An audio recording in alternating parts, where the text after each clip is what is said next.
everyone, how's it going? So today is Sunday, the 25th of November, and I thought I would make a quick chatty update video, mostly because I desperately want to ask you guys who have applied for medicine this year, have you heard anything back? I promised myself when I applied that I wouldn't be one of those people who would be desperately checking UKCAT track to see what's happening with my application, but lo and behold, we're at the end of November now and I haven't heard anything, and I don't know if this is normal because some of my friends who applied for graduate entry medicine said that you can start hearing back around this time, but then at the same time I know for undergraduate medicine it may take months to hear anything back. So I thought the best thing I can do is come on here and ask you guys. I tried looking around on Student Room, but my research efforts were a little bit inconclusive, so if you guys have any information, if you've got interviews, if you've gotten rejections to any universities, then please let me know because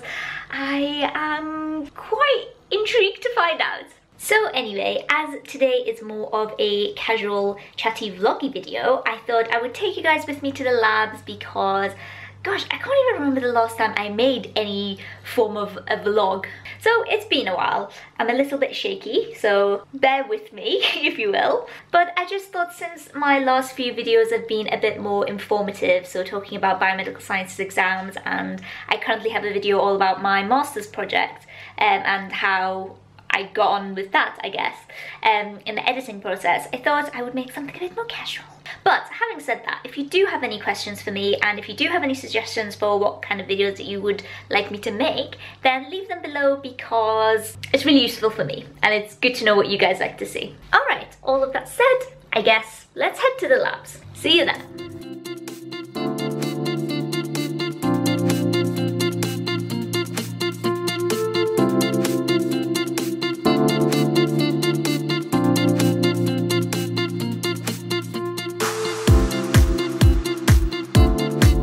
Okay, we're here. This is my icebox.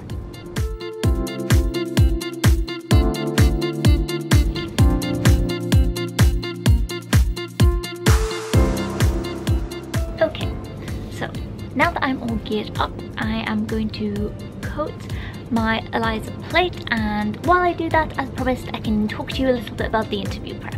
Let's get my reagents.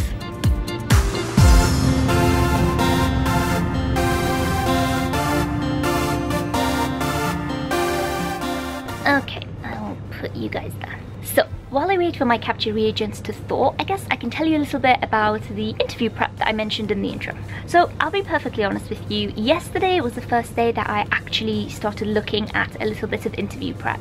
Because if you are in this position, or you have been in this position, it's kind of tough to know if you should or shouldn't start prepping because you aren't guaranteed an interview and it's a lot of work and mental strain, especially if you're like me who has a full-time job and I have lots of other commitments.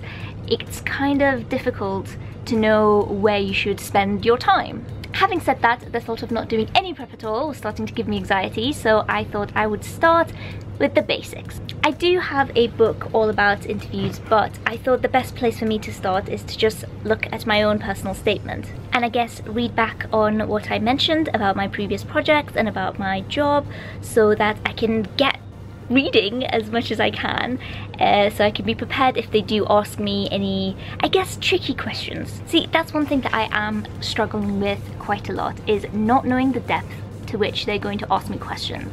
I mean, people do say to me that, Atousa, because you're a graduate, your interviews may be easier in a sense because you have more to talk about. But that's the problem. I have more to talk about.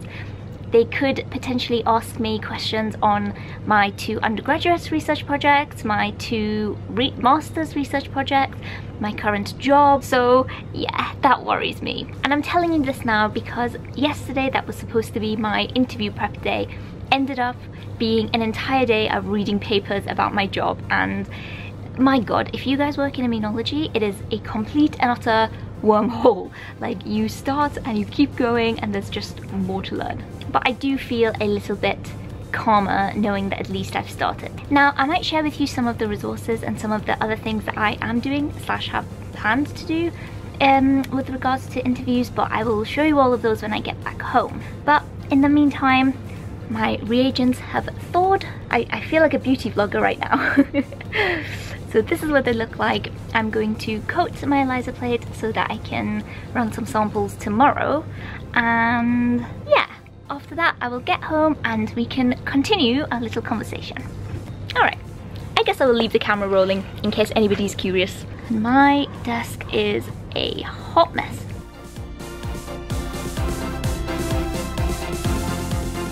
Oh, I'm going to have to reach the top shelf.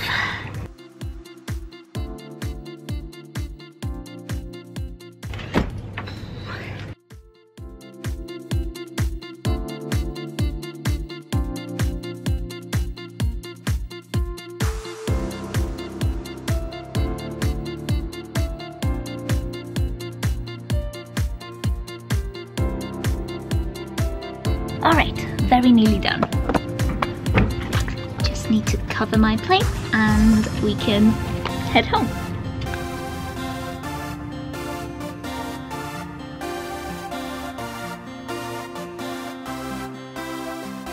And there you go. Now these guys can incubate in the fridge overnight and tomorrow I am ready to run my samples.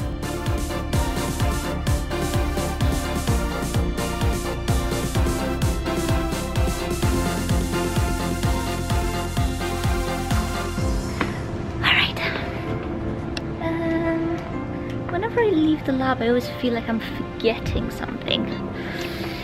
Okay.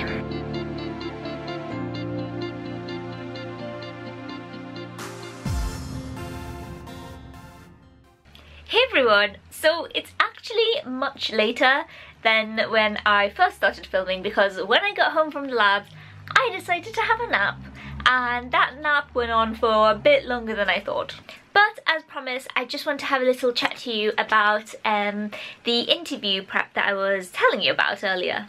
So as I said, I started with my personal statement and looked back at some of the projects I've done, which I'm still in the process of doing, and trying to read up on those things because I feel like ultimately you will be asked on your own experiences.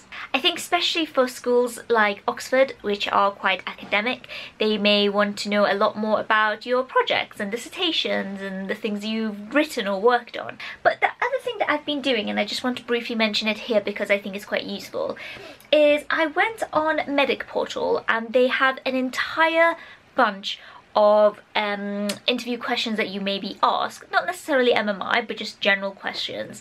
Anything ranging from ethics to your own personal experience to, I guess, reflections on things you've done, and a few like really abstract questions. And I thought that was really good. And what I did personally is I copied and pasted the questions into a Word document.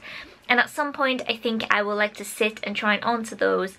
And the best part about it is like students have already, or medical students have had a go at providing an answer. Obviously the answers are specific to you, but they have provided a guideline of certain things to avoid and I guess gravitate towards. I also wanted to show you guys a book that somebody gave to me to help with MMI interviews, but it appears to have gone missing. So before this video I spent like a good 10 minutes with Jack trying to find it, but we can't find it. So I'll just insert a picture of what it looks like and just hope that it shows up. So yeah, please tell me what you guys are up to and what you guys are doing to prepare if you are doing something to prepare, and also let me know if you have heard anything back or whether it's to get an interview or to say that you haven't been successful. And finally, I do apologise for being a little bit inconsistent with my videos, but I've got my new medical science research Instagram thing, so I'll link that below if you want to just catch up and we can have a little chat on there. I'm quite sleepy still, so I think I'm going to go and just spend the rest of my Sunday relaxing before a crazy week tomorrow. I hope you're all doing well and I will see you soon. Bye!